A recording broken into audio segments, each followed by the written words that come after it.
పూర్వపక్షి రకరకాలుగా నిన్న ఆక్షేపం చేశాడు. కార్యము కారణము ఒకటే అయినట్టయితే సుఖ దుఃఖాపత్తి వాటిని నివారించుకోవాలా, తన శరీరాన్ని కూడా ఉపసంహారం చేసుకోవాలా స్వయంగా. ఆ విధంగా జరిగేదానికి కనిపించడం లేదు అని ఆక్షేపం చేశాడు. దానికి ఈరోజు సమాధానము చెప్తున్నా. అధికంతు వేద దర్శనాతో, అధికంతు అంటే పూర్వంలో చేసిన పూర్వపక్షాన్ని నిరాకరణ చేయడం తూ శబ్దం చేత. భేద దర్శనాతో జీవుడికి పరమాత్మకు భేదం దర్శనం కనిపించినందువల్ల, శ్రవణం కలిగినందువల్ల, శృతి చెప్పినందువల్ల ఆ ధర్మాలు నిత్యశుద్ధ బుద్ధముక్తమైన పరమాత్మకు వచ్చేదానికి అవకాశము లేదు అనేది సూత్రం యొక్క సామాన్య అర్థం. ఇప్పుడు భాష్యం. తోశబ్దపక్షం వ్యావర్తయతి యత్ సర్వజ్ఞం సర్వశక్తి బ్రహ్మ నిత్యశుద్ధ బుద్ధ ముక్త స్వభావం శారీరాద్ అధికం అన్యత్ తద్వయం జగత స్రష్టు బ్రహ్మ. సర్వజ్ఞుడై ఉన్నాడు, సర్వశక్తివంతుడై ఉన్నాడు బ్రహ్మము. నిత్యశుద్ధుడు, నిత్య బుద్ధుడు, నిత్యముక్త స్వభావం కలిగిన వాడు పరబ్రహ్మస్వరూపము. అంటే ఏ మాలిన్యం కూడా లేనివాడు. శారీరాద్ అధికం, జీవుడి కంటే కూడా అధికమైన వాడు. జీవుడు అల్పుడు, ఆయన సర్వజ్ఞుడు. తద్ వయం జగత సృష్టు భూమః. మేము జీవుడు సృష్టికి కారణం అని చెప్పడం లేదు. జీవుడికి అధికమైన నిత్యశుద్ధ బుద్ధముక్త స్వభావమైన బ్రహ్మము సృష్టికి కర్త అంటున్నాం కానీ జీవుడు అని చెప్పడము లేదు. నస్మిన్ హితాకరణాదయో దోష ప్రసజ్యంతే. నిత్యబుద్ధముక్త స్వభావమైన మరి ఆ తత్వమందు హితాకరణం. హితాకరణం అంటే ఏంటిది? హితం చేయకపోవడము లేదా మేలు చేయకపోవడం అంటే నా ప్రసజ్యతే. దానిలో దోషాలు ఉండనే ఉండవు. ఎందుకంటే దోషానికి ఆస్కారమైన క్రియ ఉన్నప్పుడు దోషాలు కలుగుతుంది. దానిలో క్రియ లేదు. క్రియ జరిగినప్పుడు దోషం వచ్చేదానికి కూడా అవకాశం లేదు. అందువల్ల నహితస్య హితం కించిత్ కర్తవ్యం అస్తి అహితం వా పరిహర్తవ్యం. కొంత హితం చేసేదానికి అవకాశం లేదు, అహితాన్ని నిరాకరణ చేసేదానికి, పరిహారం చేసేదానికి కూడా అవకాశము లేదు. ఎందుకంటే ఆయన నిత్యముక్త స్వభావుడు, నిత్యబుద్ధ ముక్త స్వభావైన కారణం చేత అహితము చేసేదానికి లేదు, హితము చేసేదానికి లేదు. ఆయనలో ఏ దోషము కూడా లేదు. నచతస్య జ్ఞాన ప్రతిబంధ శక్తి ప్రతిబంధో వా క్వచిత్ అస్తి. పరమాత్మ యందు జ్ఞాన ప్రతిబంధకము లేదు, శక్తి ప్రతిబంధకము లేదు. జీవంలో ఉంటుంది కానీ బ్రహ్మంలో ఎందుకు ఉంటుంది జ్ఞాన ప్రతిబంధకం కానీ శక్తి ప్రతిబంధకం కానీ? జీవుడు అల్పజ్ఞుడు కాబట్టి శక్తి తక్కువ ఉంటుంది. జీవుడు అల్పజ్ఞుడైనందువల్లనే జ్ఞానం కూడా తక్కువగా ఉంటుంది. అందుకొరకు ఆయన జ్ఞానానికి ప్రతిబంధకం ఉంటుంది, ఆయన శక్తికి కూడా ప్రతిబంధకం ఉంటుంది. అందువల్ల శారీరస్తు అనేవం విధ తస్మిన్ ప్రసజ్యతే హితాకరణం కరణాదే దోష. శారీరుడు అంటావా? శారీరుడు అంటే జీవుడు. ఆ జీవుడు అనేక విధం అంటే పరబ్రహ్మములో ఏ స్వరూపమైతుందో, ఏ గుణాలైతే ఉన్నాయో అవి ఈయన యందు లేవు. ఎందుకంటావా? ఈయన అల్పగుడు వగైర వగైర అయినందువల్ల ఆ దోషాలను కలిగేదానికి అవకాశము ఉంటుంది. హితాకరణాదే దోష. హితాకరణము అహిత నిరోధము ఈ రెండు ఉంటాయి. అందువల్ల నతో తం వయం జగత సృష్టారం భూమః. అలాంటి దోషాలు కలిగిన జీవుణ్ణి మేము జగత్తుకు సృష్టికర్త అని చెప్పడం లేదు. నువ్వు అర్థం చేసుకున్న దానిలో తప్పు చేసుకున్నావు. మేమేం చేస్తాము? మేము సృష్టికర్త నిత్యబుద్ధిముక్త స్వరూపుడైన బ్రహ్మం సృష్టికర్త అన్నాం కానీ అల్పజ్ఞుడైన అల్పశక్తిమంతుడైన జీవుడు సృష్టికర్త అన్నామా? నువ్వు అర్థం చేసుకునే దానిలో పొరపాటు పడ్డావు. దానిలో మమ్మల్ని ఆక్షేపం చేస్తే మేమేం చేయగలుగుతాము? కుతః ఏతత్, ఆ రకంగా ఎందుకంటావు నువ్వు అని ఒకళ్ళ ప్రశ్న. భేద దర్శాతు భేద నిర్దేశాలు. జీవుడికి పరమాత్మకు భేదము శృతి చెప్పినందువల్ల ఆత్మావారే ద్రష్టవ్య శ్రోతవ్య మంతవ్యో నిధిధ్యాసితవ్య. అరే మైత్రి యువ మైత్రి, ఆత్మను చూడాలా. ఆత్మను చూడాలన్నప్పుడు ఆత్మను జీవుడు ఒకటయ్యారా వేరయ్యారా? ఆత్మను జీవుడు వేరయ్యారా ఒకటయ్యారా? ఎందుకంటే చూడబడే వస్తువు వేరు, చూసేవాడు వేరు. చూడబడే వస్తువు బ్రహ్మము, చూసేవాడు ఎవరు? జీవుడు. ఇప్పుడు భేదం చెప్పారా అభేదం చెప్పారా? ఇప్పుడు భేదం చెప్పారా అభేదం చెప్పారా? బ్రహ్మానికంటే కూడా జీవుడు భేదమా అభేదమా? భేదమే కదా. భేదం ఉంటేనే ద్రష్టవ్య దృశ్యత్వాలు వస్తాయి. భేదం లేకపోతే ఒకటే అయిపోతే చూసేవాడు లేదు, చూపు లేదు, చూడబడేది లేదు, త్రిపుడు అనేది లేనే లేదు కదా. మరి మంతవ్య నిధిధ్యాసితవ్య, శ్రవణం చేసిన దాన్ని మనం చేయాలా, నిధిధ్యాస చేయాలా. అని. సో అన్వేష్టవ్య తత్వాన్ని వెతకాలి అన్నారు. వెతికేవాడు వేరుగా ఉంటాడు, వెతకబడేవాడు వేరుగా ఉంటాడు. స విజిజ్ఞాసితవ్య ఆ తత్వాన్ని తెలుసుకోవాలా, తెలుసుకునేవాడు వేరుగా ఉంటాడు, తెలియబడేవాడు తెలివి కూడా వేరుగా ఉంటుంది. సతా సౌమ్య తదా సంపన్నో భవతి, సౌమ్య తదా సంపన్నో భవతి, అప్పుడు గాని దాని యందు లయమైపోతాడు, తద్రూపం అవుతాడు, తదాకారం అవుతాడు, తత్శక్తిమంతుడు అవుతాడు అని చెప్పాడు. ఇవన్నీ కూడా మరి భేదమైనందువల్ల సమంజసం అవుతుందా, అభేదమైన సమంజసం అవుతుందా? భేదమైనందువల్లనే జీవుడు బ్రహ్మానికి వేరైనందువల్లనే భిన్నమైనందువల్లనే సమంజసం అవుతుంది కానీ ఒకటైనందువల్ల సమంజసం అయ్యేదానికి అవకాశము లేదు. శారీర ఆత్మ ప్రజ్ఞానీన ఆత్మన అన్వారూఢ, శారీరుడు అనేవాడు జీవుడు, ఆత్మ ప్రజ్ఞానీన ఆత్మన అన్వారూఢ అంటే ప్రజ్ఞాన రూపమైన ఆత్మతో అన్వారూఢ అంటే ఏకమై పోతాడు అని. ఇత్యేవం జాతీయ కర్తృ కర్మాది భేద నిర్దేశో జీవాదధికం బ్రహ్మ దర్శయతి. కర్తృ అంటే చేసేవాడు, కర్మ వాడి యొక్క కర్మ, ఆ కర్మ ద్వారా పొందబడేది వేదుగా ఉంది కాబట్టి జీవుని కంటే అధికము బ్రహ్మలో ఉన్నందువల్ల బ్రహ్మ సృష్టికర్త అని మేము చెప్పాము, జీవుడని మేము చెప్పలేదు అన్నాడు. ఆ మాదిరిగా చెప్పితే ఆయన ఊరుకుంటారా ఏంటి? అంత తేలిక ఊరుకుంటారా? మళ్ళీ మొదలు పెడతా ఉంటాడు. నను ఏవం భేద నిర్దేశోపి దర్శత తత్వమసి ఇత్యేవం జాతీయక. భేదం చెప్పావు కదా, భేదం చెప్పావా? మీ శాస్త్రం ఏం చెప్తుంది? అభేదం చెప్తుందా, భేదం చెప్తుందా? అభేదం చెప్తున్నా. మరి ఇప్పుడు భేదం అని ఎట్లా చెప్పావు నువ్వు? నీ మాట నువ్వు కొట్టేసుకున్నట్టయిందా లేదా? తత్వమసి అంటే అదే నువ్వు అన్నారు కదా, అదే నేను అన్నప్పుడు అభేదాన్ని తెలిపిందా, భేదాన్ని తెలిపిందా? మరి భేద దర్శనాథ్ అని ఎట్లా చెప్పావు? జీవుడు బ్రహ్మముని కంటే భిన్నము అన్నావు అని సమన్వయం చేశావు. ఇప్పుడు మరి భిన్నమా అభిన్నమా? తర్వాత సంగతి కదా. వాళ్ళు ఒకటి వేస్తూ ఉన్నారు. వాళ్ళు చేసేది అంటే తత్వమసి మహావాక్యం చేతన ఏదైతే ఉందో నీవు ఏంటిది అభేదం అని చెప్పావు. కథం భేదాభేద వృద్ధ సంభయాతు. ఒకసారి భేదం అని చెప్తావు, ఒకసారి అభేదం అని చెప్తావు. ఏదో అంటారే నా నోట్లో నాలుక లేదన్నట్టుగా ఉంది. నా నోట్లో నాలుక లేదంటే అర్థం ఏంటి? నోట్లో నాలుక లేకపోతే ఎట్లా మాట్లాడావు? మాట్లాడామంటే నోట్లో నాలుకున్నట్టే కదా. మరి నా నోట్లో నాలుక లేదంటే మొదలే ఒకసారి అభేదం అని చెప్తావు, ఒకసారి భేదం అని చెప్తావు. ఏది సత్యం ఇప్పుడు? అందువల్ల నైష దోష, దీనిలో దోషం ఏమి లేదు. నువ్వు దోషాన్ని చూపిస్తున్నావు కానీ దోషం ఏమి లేదు. ఎందుకు లేదంటావా? ఆకాశ ఘటాకాశ న్యాయేన ఉభయ సంభవస్య తత్ర తత్ర ప్రతిష్ఠితత్వాత్. ఆకాశము, మహాకాశము, ఘటాకాశము వగైరా వగైరా అంతా కూడా భేద దర్శనం కనిపిస్తుందా లేదా? భేదం కనిపిస్తుందా లేదా? ఘటాకాశం వేరు, మహాకాశం వేరు అన్నట్టుగా కనిపిస్తుందా లేదా? అక్కడక్కడ అట్లాగే భేద దర్శనం కనిపిస్తుంది కానీ వాస్తవిక భేదము లేదు. ఘటాకాశం, మహాకాశాదులు వగైరంతా కూడా ఎట్లా ఇది భేదంగా ఉన్నట్టు కనిపిస్తుందో అట్లాగే జీవుడికి బ్రహ్మమునకు భేదం ఉన్నట్టుగా కనిపిస్తుంది, అంతే తప్ప వాస్తవిక భేదము లేదు. తత్ర తత్ర ప్రతిష్ఠితత్వాత్ అపిచ యదా తత్వమసి ఇత్యేవం జాతీయకేన అభేద నిర్దేశేన అభేదః ప్రతిబోధితో భవత్యపగతం భవతి తదా జీవస్య సంసారిత్వం బ్రహ్మణస్య సృష్టత్వం సమస్తస్య మిథ్యా జ్ఞాన విజృంభితస్య వేద వ్యవహారస్య సమ్యజ్ఞానేన బోధితత్వాత్. దీనిలో సమాధానం చెప్పారు. ఏం చెప్పారు? అపిచ యదా తత్వమసి ఇత్యేవం జాతీయకేన, తత్వమసి ఇలాంటి మహావాక్యాలు చేత ఏ అభేదమైతే చెప్పబడిందా లేదా? అభేద నిర్దేశేన అభేద. తత్వమసి మహావాక్యం చేత ఎక్కడైతే అభేదం చెప్పబడిందో అక్కడ అభేదమే. ఎందుకంటే తత్వం అసి ఈ రెండింటి యొక్క ఏంటిది వాక్యార్థ లక్ష్యార్థాన్ని చేసిన దగ్గరనో అభేదమే. తర్వాత ప్రతిభూతో భవతి అపగతం భవతి తదా జీవస్య సంసారిత్వం. అప్పుడు జీవుడికి సంసారిత్వం అనేది లేదు, జనమన ప్రవాహం అనేది లేదు. బ్రహ్మనష్ట సృష్టిత్వము, బ్రహ్మకేమో సృష్టిత్వం ఉంటుంది. తత్వమసి మహావాక్యం బోధించడం దగ్గరనేమో ఏంటిది పోతుంది. సమస్తస్య మిథ్యా జ్ఞాన విజృంభితస్య వేద వ్యవహార. ఈ భేద వ్యవహారం ఎక్కడి నుంచి ఇది అంటే సమస్త భేద వ్యవహారం అంతా కూడా మిథ్యాజ్ఞాన విజృంభితమే కానీ వాస్తవికం కాదు.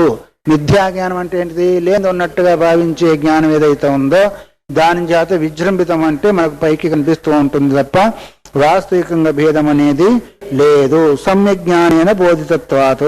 సమ్యజ్ఞానం చేత ఏదైతే ఉందో ఆ విషయాన్ని బోధించడం ద్వారా సమ్యజ్ఞానం కలిగితేనేమో రెండు ఒకటేనో మిథ్యా జ్ఞానం ఉంటేనేమో భేద దర్శనం కనిపిస్తుంది. అందువల్ల సమ్యజ్ఞానం ఏంటిది? ఆకాశ రూపంలో గ్రహిస్తున్న ఒకటేను. తర్వాత మిథ్యా జ్ఞానం చేత గ్రహించినట్టయితే ఘటాకాశం వేరుగా ఉంది, మఠాకాశం వేరుగా ఉంది, మహాకాశము వేరుగా ఉంది. అంటే పరమార్థ దర్శనంలోనే అభేదం, మిథ్యా దర్శనంలోనేమో భేదము. అందుకొరకు ఈ రెండింటిని బట్టే భేదాభేదాలు వస్తుంది, కానీ వాస్తవికంగా భేదము లేదు, అభేదము లేదు, ఉన్నది ఒకటే తత్వము. తత్ర కుతేవ సృష్టి కుతోబా హితాకరణాదయో దోష. ఇంకా అప్పుడు సృష్టి ఎక్కడిది, ఇంకా హితాకరణం వగేరే ఎక్కడ ఉంటుంది? హితాకరణం చేసి వేరే దుఃఖం కలిగించేది లేదు, సుఖం కలిగించేది లేదు, సృష్టి ఆది వికారాలు కూడా లేదు. ఎందుకు? అవిద్యా ప్రత్యుపస్థాపిత నామరూప కృత కార్య కరణ సంగాత ఉపాధి వివేకృత్ ఈ భ్రాంతి హితాకరణాది లక్షణ సంసారో నతు పరమాత్మోస్తి అసకృతవోచామః. ఇప్పుడు విషయము ఇదివరకు చెప్పింది మళ్ళీ చూపిస్తూ, వాస్తవికత ఏంటిది అంటే అవిద్యా ప్రతిస్థాపిత నామరూపకాలు. అవిద్య చేతనే నామము, రూపము, క్రియాకలాపము అన్నీ కూడా మనకు గోచరం అవుతున్నాయి. అవిద్యను దృష్టిలో పెట్టుకోకపోతే నామము లేదు, రూపము లేదు, క్రియ లేదు, కరణము లేదు, సంఘాతము లేదు. ఇవన్నీ కూడా ఉపాధి వివేకృతాహి. ఉపాధులు వేరు వేరుగా ఉన్నందువల్ల ఇవన్నీ వేరు వేరు భావం కనిపిస్తున్నాయి. కానీ ఉపాధిని దృష్టిలో పెట్టుకుంటే ఎవరు? ఎన్నో అద్దాలు, పొడుగు అద్దం ఉంది, పొట్టి అద్దం ఉంది, వెడల్పు అద్దం ఉంది, గుండ్రటి అద్దం ఉంది. అన్నిట్లో సూర్యుని యొక్క ప్రకాశం పడిందా లేదా? పడినందువల్ల వేరువేరుగా ఉన్నట్టు కనిపిస్తుంది. కానీ ఎప్పుడది అద్దాన్ని దృష్టిలో పెట్టుకున్నప్పుడు, అద్దాన్ని దృష్టిలో పెట్టుకోనప్పుడు ఏమవుతుంది? ఉన్నదంతా కూడా ఒకటే సూర్యుడు తప్ప వేరే లేదు. అందుకు భ్రాంతి హితాకరణాది లక్షణ సంసారో నతు పరమార్థత. భ్రాంతి వల్లనే ఈ హితాకరణం వగరగలుగుతుంది. కానీ పరమార్థంగా చూసినట్టయితే దానికి హితము లేదు, అహితము లేదు. అసకృత అవ్వచ్చు. ఒకసారి కాదు, నీకు ఎన్నిసార్లు చెప్తా వినవేంటి? చెప్పి విసుకొచ్చేసిందిగా. ఒకసారి కాదు, విని మీకు వస్తే చెప్పి ఆయనకు వచ్చేసింది. అసకృత అవోచామా. ఒక్కసారి కాదు, ఎన్నోసార్లు చెప్పాము. జన్మ మరణ ఛేదన భేదనాది అభిమానవత్. జన్మం, మరణము, ఛేదనం, భేదనాది ఇది అభిమానం మాత్రం తప్ప వాస్తవికంగా జన్మ రావడము, చచ్చిపోవడము, కొట్టడము, నరకడం ఇదంతా కూడా అభిమానం మాత్రమే తప్ప వాస్తవికంగా తత్వానికి ఏమీ లేదు. ఉపాధికృతమే కానీ క్రియాకలాపాలంతా కూడా, నామరూపాలంతా కూడా వాస్తవిక తత్వానికి లేదు అని ఈ విధంగా చెప్పి, అబాధితేతు భేద వ్యవహారే సో అన్వేష్టవ్య స విజిజ్ఞాసితవ్య. భేద వ్యవహారం ఎప్పుడైతే బాధింపబడలేదో అప్పుడు స అన్వేష్టవ్య, తత్వాన్ని వెతకాలి అన్నారు. స విజిజ్ఞాసితవ్య, దాన్ని ఎందుకంటే భేద వ్యవహారం బాధింపబడలేదు కదా. స్వరూప జ్ఞానం చేత భేద వ్యవహారం బాధింపబడితే ఇంకా అన్వేషణ చేయాల్సిన అవసరం లేదు, తెలుసుకోవాల్సిన అవసరం లేదు. ఎంతవరకైతే భేద వ్యవహారం ఉంటుందో అంతవరకు క్రియాకలాపము ఉండనే ఉంటుంది. అంతవరకు భేద వ్యవహార సో అన్వేష్టవ్య స విజిజ్ఞాస్తవ్య ఇత్యేవం జాతీయకేన భేద నిర్దేశ అవగమ్యమానం బ్రహ్మణో అధికత్వం. ఇలాంటి శృతి వాక్యాల ద్వారా వ్యవహారం జరిగిన కారణం చేత బ్రహ్మ ఈ జీవుడి కంటే అధికము. ఇక భేద వ్యవహారం ఎప్పుడైతే లేదో అధికం లేదు, తక్కువ లేదు, ఎక్కువ లేదు. హితాకరణ దోష ప్రసక్తం నిరునద్ది. ఎప్పుడైతే భేద వ్యవహారం ఉందో అప్పుడు హితాకరణాదులు వగేరా ఉంటాయి. ఉపాధి దృష్టి ఉన్నప్పుడు కూడా ఉపాధిగత దోషాలను బట్టి భేద వ్యవహారం, దాన్ని బట్టి సుఖ దుఃఖాత్మకమైన వ్యవహారము ఉంటుంది. ఎప్పుడైతే భేద వ్యవహారం పోయిందో అప్పుడు షష్ఠుత్వాది కూడా దానిలో వచ్చేదానికి అవకాశం లేదు అని భేదాభేదం ఎప్పుడుంది అంటే తత్వమసి మహావాక్యాలు బోధించినప్పుడేమో అభేదము. ఉపాధికృత ఏంటిది మిథ్యాజ్ఞానం ఎప్పుడైతే ఉందో మిథ్యాజ్ఞానం చేత కలిగే అభిమానం చేత భేద వ్యవహారము కలుగుతుంది, కానీ వాస్తవికం కాదు. అందుకొరకే ఈ భేద వ్యవహారంలోనేమో జీవుడు కంటే అధికము, అభేద వ్యవహారంలోనూ రెండు ఏకమే అని చెప్పేదానికి ఆస్కారం. ఇంకంతేకాక అస్మాదివచ్చతనుపపత్తి. లోకంలో ఇంకో ఉపమానం చెప్తున్నాడు. అస్మాదివచ్చ తదనుపపత్తి. అస్మాది అంటే లోకంలో ఉండే పృథ్వీ వగైరాలో ఉండే రకరకాలైన పదార్థాలలో ఎట్లాగైతే భేదం ఉందో అట్లాగే భేదము అన్నారు. అట్లాగే భేదము ఉంటుంది. యథాచలోకే పృథివీత్వ సామాన్య అన్వితానాం అశ్మనాం కేచిన్ మహార్హాః మనయో వజ్రవైడూర్యాదయో అన్యమధ్యమ వీర్యాః సూర్యకాంతాదయో అన్యే ప్రహీనాః వాయస ప్రక్షేపణారః పాషాణ ఇత్యనేక విధం వైచిత్రం దృశ్యతే. భూమిలో ఉన్న తత్వాన్ని ఇప్పుడు మన గురించి చెప్తూ ఉన్నాడు. భూమిలో అన్ని రకాల రాళ్ళు ఉన్నాయా లేవా? ఎన్ని రకాలుగా ఉన్నాయి? బోడన్ని రకాలు. మనం చూడకపోయినప్పుడు పాలిష్ రాళ్ళు ఉన్నాయి, ఇంకా ఏమో రకరకాలుగా రాళ్ళు ఉన్నాయా లేవా? ఇది ఇది మజాక్, ఇంకా గ్రానైట్ అని, ఇంకా అన్ని అందులోంచి వస్తున్నాయా లేవా? వస్తున్నాయా లేవా? ఇవన్నీ భూమిలోనే కదా. మరి ఆ వాటిలో ఉన్నవాడికి తేడా ఉందా లేదా? అన్నిటికి ఒకే విలువ ఉందా? లేదు. గ్రానైట్కి వేరుగా ఉంది, ఇంకా టైల్స్ వేరే ఉంది, ఇంకా దానికి వేరే ఉంది. ఇవన్నీ పృథివీ తత్వమైనా దానికంటే భిన్నమేమైనా ఉందా? మొత్తం పృథివీ తత్వం కంటే భిన్నమే లేదు. ఒకే పృథివీ తత్వం అయినప్పటికీ రాళ్ళన్నీ కూడా వేరువేరుగా ఉన్నాయి. ఇంకా ఆ రాళ్లే కాకుండా కేచిన్ మహార్హ మనయో వజ్ర వైడూర్యాదయ, వజ్రము వైడూర్యం వగైరా అంతా కూడా ఏంటిది? అవి కూడా రాళ్ళనే కాదా? అవి కూడా పృథ్వీతత్వమైనా కాదా? వజ్ర వైడూర్యాలు అంటే ఒకటి దొరికింది అంటే ఇక వాడు జీవితం అంతా బాగుపడ్డట్టే లెక్క. అది కూడా ఇప్పుడు మనం లెక్క పెట్టుకున్న రాళ్లకున్న ఆ రాళ్ళకి ఏముందా? ఇంక తర్వాత ఇంకా మధ్యమ వీర్య, ఇవేమో మహార్హం అంటే గొప్పైన విలువ కలిగినాయి వజ్ర వైడూర్యాలంతా కూడా. దానికంటే విలువ కలిగిన వస్తువు పృథ్వీతత్వంలో ఇంకొకటి లేదు. అందుకరికి వజ్రకీటం పెట్టుకున్నాడు కదా ఆయన, ఎవరు? ఆ ఏడుకొండలు ఆయన. అది తర్వాతనేమో ఎందుకని అంతకంటే మించిన లేవు కదా. తర్వాత ఈ మధ్యం వీర్య సూర్యకాంతాదయో అన్యే ప్రహీన, ఆ సూర్యకాంత మన్యుల వగైరా అంతా కూడా వజ్రవైడూర్యాల కొంచెం కొంచెం తక్కువ. అది కూడా భూతత్వమే కదా. సూర్యకాంతం అంటే సూర్యుని పెట్టగానే అగ్ని వగైరా పడుతూ ఉంటుంది, ఇంకా వేరుగా ఉంటాయి మనులు, అవి కూడా మనులే. అది కూడా భూతత్వమేనా కాదా? ఇప్పుడు ప్రహీన స్వవాయస క్షేపహరాణ పాషాణ ఇత్యేం మీద కుక్కను కొట్టేదానికి కాకిని కొట్టేదానికి ఉండే రాళ్ళు కూడా భూతత్వమే కాదా? ఈ మూడు తేడా అందుకుంది. మొత్తం బూడితత్వం అయినట్టయితే ఉన్నాయా లేవా? ఉన్నాయి. అంటే ఉపాధిని బట్టే తేడా వచ్చింది కానీ వాస్తవిక భూతత్వంలో తేడా లేదు. పరమార్థంలో అన్ని భూతత్వమే. కానీ వ్యవహారంలో వస్తామో వజ్ర వైడూర్యాలు వేరే, తర్వాత సూర్యకాంతమనులు వేరే, కుక్కను కాకిను కొట్టేది శ్వావాయసు. ఎంత భావించారు శ్వావాయస ప్రక్షేపం. శ్వా అంటే ఏంటి? కుక్క. వాయసం అంటే కాకిని. వాటిని ప్రక్షేపం అంటే కొట్టేదానికి విసిరేస్తా ఉంటామే. వజ్రవైడూర్యాలను విసిరేస్తావా? వజ్రవైడూర్యాలను విసిరేయము. వాటితో కుక్కలను కాకులను కొట్టడం అప్పుడు తెలుస్తుంది మీ సంగతి అంతా కూడా. ఇప్పుడు ఉండేది ఏంటిది? ఇది పృథ్వీతత్వం, అది పృథ్వీతత్వమే. కానీ మనం ఏం చేస్తామంటే అది విలువ కలిగిందని ఉద్దేశించి దాన్ని పెట్టుకుంటాము. అయితే మరి ఇంకా తక్కువ అనుకున్నాం కదా, గ్రానైట్ వగైరా కూడా రాయి కదా, దాంతో కొట్టని చూద్దాం కుక్కను వగైరా, దాంతో కూడా కొట్టలేదు. ఎందుకంటే అది విలువైందని ఉద్దేశించేతాం. మరి అన్నీ పృథ్వీతత్వమే అయినప్పటికీ మరి ఒక్కొక్క దానికి తేడా ఉందా లేదా? ఉంది. అంటే ఉపాధిని బట్టి తేడా కందే కానీ వాస్తవిక పృథ్వీతత్వంలో అక్కడ ఉపాధికి ఇస్తున్నారా విలువ, పృథ్వీతత్వానికి ఇస్తున్నారా? ఉపాధికి ఇస్తున్నారా, పృథ్వీతత్వానికి ఇవ్వడం లేదు. ఇక్కడ కూడా ఉపాధిని బట్టే భిన్నం కానీ వాస్తవిక దృష్టితో జీవంలో బ్రహ్మంలో భేదము లేదు. అందుకొరకే ఇక్కడ చెప్తారా పాషాణ అనేక విధం వైచిత్రం దృశ్యతే.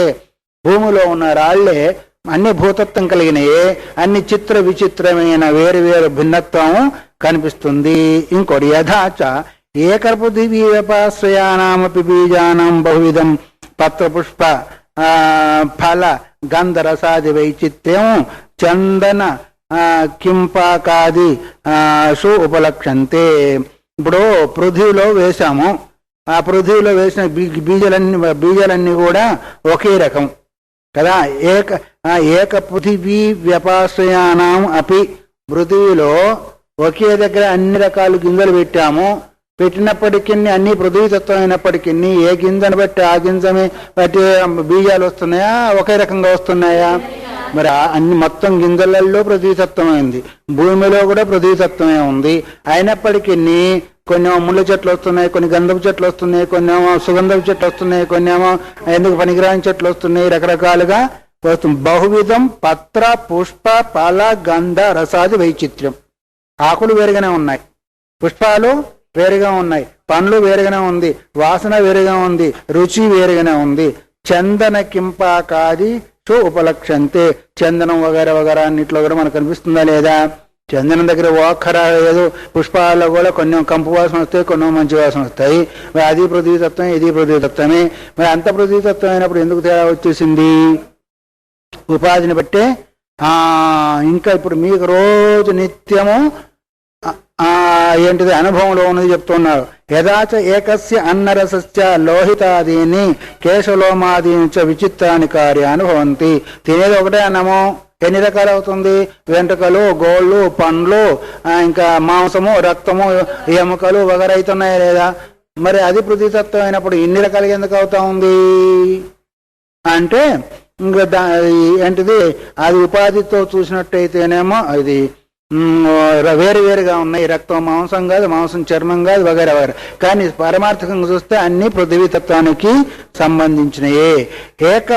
ఏవం ఏకస్యాపి బ్రహ్మణో జీవ ప్రాజ్ఞ పృథక్త్వం కార్య వైచిత్ర్యం చ ఉపపద్యతే. అట్లాగే ఇన్ని రకాలుగా ఏ ఉపమానాలు అయితే చెప్పామో ఆ ఉపమానాల ప్రకారము మరి జీవుడికి బ్రహ్మనికి అంటే భేదం కానీ వాస్తవిక భేదము లేదు. ఇది అతః తద్ అనుపపత్తి పరపరికల్పిత దోషానుపపత్తి ఇత్యర్థ. పూర్వంలో పరం అంటే పూర్వపక్షం వాళ్ళు ఏ దోషాన్ని అయితే చూపించారో ఆ దోషం ఇక్కడ వచ్చేదానికి అవకాశము లేదు అని చెప్పి. శృతేశ్చ ప్రామాణ్యాది వికారస్య చ వాచారంభన మాత్రత్వాది. శృతి చెప్పింది కదా, వాచారంభనం వికారో నామధేయం. వాచారంభనం మాత్రమేను, వాస్తవికంగా వికారం అనేది లేదు, అది కల్పితం మాత్రము. ఉన్న మృత్తికేత్యో సత్యం మట్యో సత్యం అని చెప్పింది లేదా శృతి? చెప్పింది. స్వప్న దృశ్య భావ వైచిత్ర్య వచ్చ ఇత్యభ్యుచ్చయ. స్వప్నంలో ఒకటే ఉన్నప్పటికీ అంతఃకరణము రకరకాలుగా ఎట్లా ఇది కనిపిస్తుందో అట్లా ఇక్కడ కూడా రకరకాల విషయాలు మనకు అవగాహనకి వస్తూ ఉన్నాయనే విషయాన్ని గుర్తు చేశాడు. దీని తర్వాత వచ్చి ఉపసంహార దర్శనాన్ని చేరిన క్షీరవద్ధి. ఉపసంహార దర్శనం వల్ల వచ్చిందంటావా?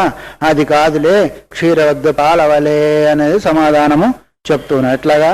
చేతనం బ్రహ్మము ఏకం అద్వితీయం జగత్ కారణమితి ఎదుక్తం తన్నోపద్య. మళ్ళీ మొదలుపెట్టాడు.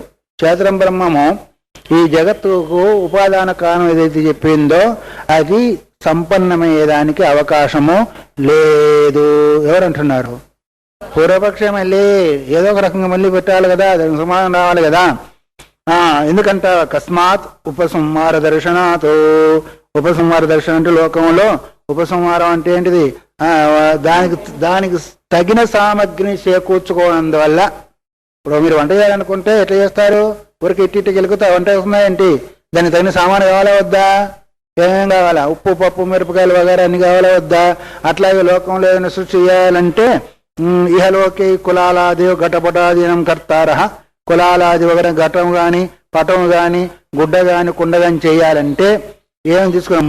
మృత్తు అంటే మట్టి, దండం అంటే కర్ర, చక్రము, ఆ తర్వాత సూత్రాది దారము, అనేక కారక ఉపసంహారేణ. ఒకటా రెండా మూడా అనేకమైన వాటిని సహకారం తీసుకుంటారా లేదా? వారికి దండం కావాలి తిప్పేదానికి, చక్రం కావాలా, తర్వాత కోసేదానికి పుల్ల కావాలా, దారము కావాలా. సంగ్రహిత సాధన సంత తత్తత్ కార్యం కుర్వానో దృశ్యంతి. ఆయా కార్యం చేసేదాని కొరకు కుమ్మరి వాడడం తనకు సంబంధించినవి, గుడ్డలు వాడేమో తనకు సంబంధించినవి, బంగారం వాడో తనకు సంబంధించినవి, రకరకాలైన సామాన్ని సంగ్రహం చేసుకుంటున్నారా లేదా? చేసుకున్న తర్వాత సృష్టి చేస్తున్నారు. మరి మీ బ్రహ్మమేమో అసహాయం తవ అభిప్రేతం. మీ బ్రహ్మం ఏ సహాయం లేకుండా సొంతంగా చేస్తారంటే లోకంలో ఎక్కడైనా దృష్టాంతం కనిపిస్తుందా? లోకంలో అందరూ కూడా ఏదో ఒక సామగ్రిని చేర్చుకొని వాళ్ళు చేస్తున్నారు. కానీ బ్రహ్మ ఏమన్నారు? అసహాయంగానే ఒకలే చేస్తారని నువ్వు అంటున్నావు. తస్య సాధనాంతర అనుపసంగ్రహే సతి కథం సృష్టుత్వం ఉపపద్యతే. వేరే సాధన సంగ్రహం చేయని కారణం చేత సృష్టుత్వం అంటే సృష్టికర్తృత్వం ఎట్లాగా అవుతుంది? లోకంలో ఆ విధంగా ఎక్కడ కూడా కనిపించడము లేదు. తస్మాన్న బ్రహ్మ జగత్కారణం. ఇది ఎటుకు బట్టి బ్రహ్మ కారణంగా అని చెప్పాలా? వాళ్ళు చెప్పాలా? వీళ్ళు దానికి సమాధానం చెప్పాలా? అందువల్ల ఈ జగత్తుకి మీ బ్రహ్మము కారణం కాదు అంటే ఆ విధంగా చెప్పేదానికి లేదు. నైష దోష, మాకు సామగ్రితో పని లేదు. ఎందుకంటావా? యత క్షీరవత్ ద్రవ్య స్వభావ విశేషాలు ఉపపద్యతే. పాలకి ఏమన్నా పెరుగ్గా తోడుగా కావాలంటే అది ఏమైనా సంగ్రహం చేసుకొని తోడవుతుందా? దాని యొక్క స్వభావము ఏం స్వభావము? పాలు పెరుగ్గా మారడం దాని యొక్క స్వభావం.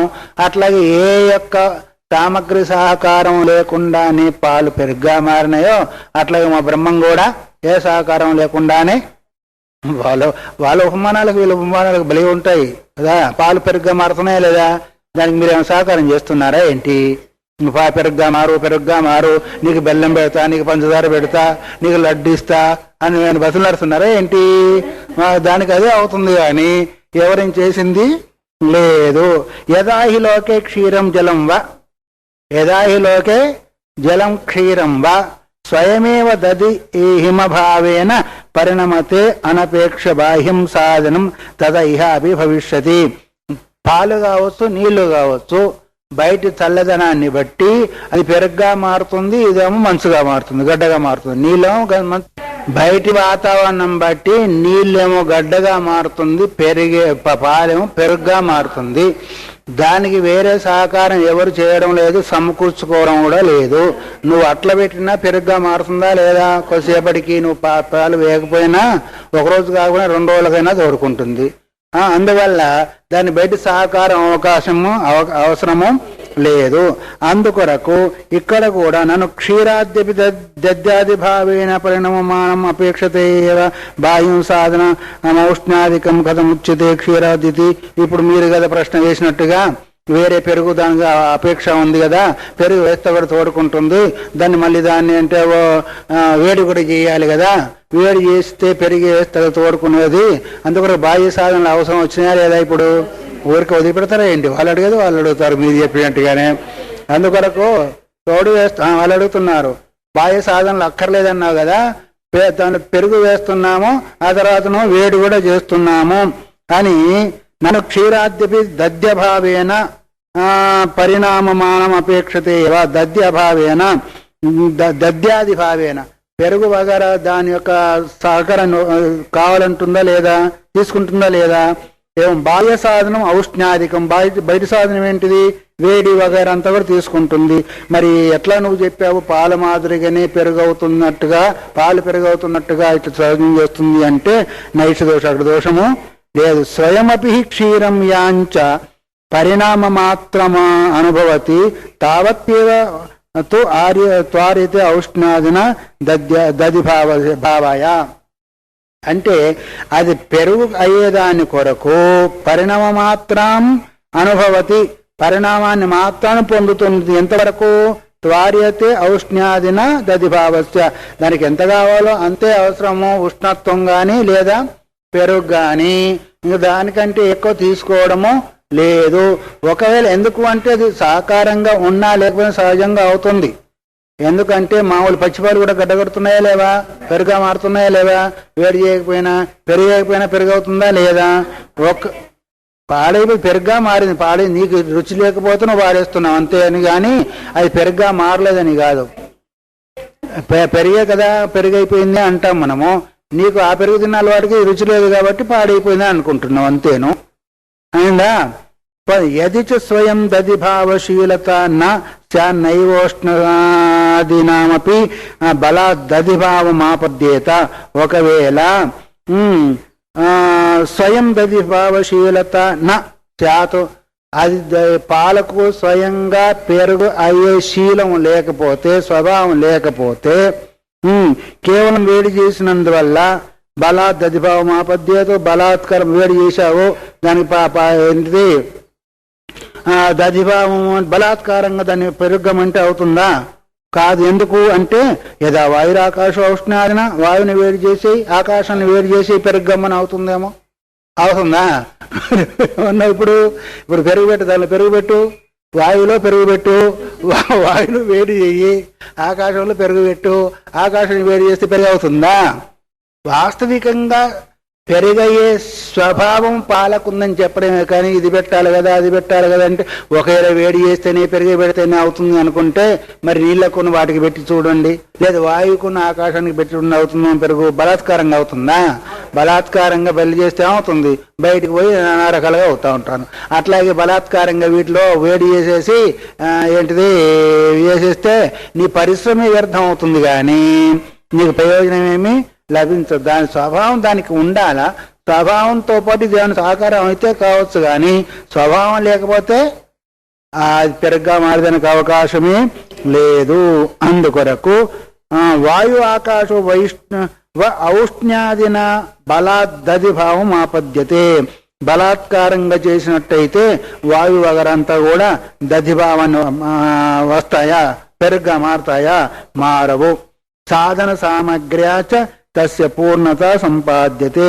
సాధన సామగ్రి ఏదైతే ఉందో దానికి అది పూర్తి చేస్తుంది కానీ అసలు మారే స్వభావమే లేకపోతే అది పెరిగే కాదు.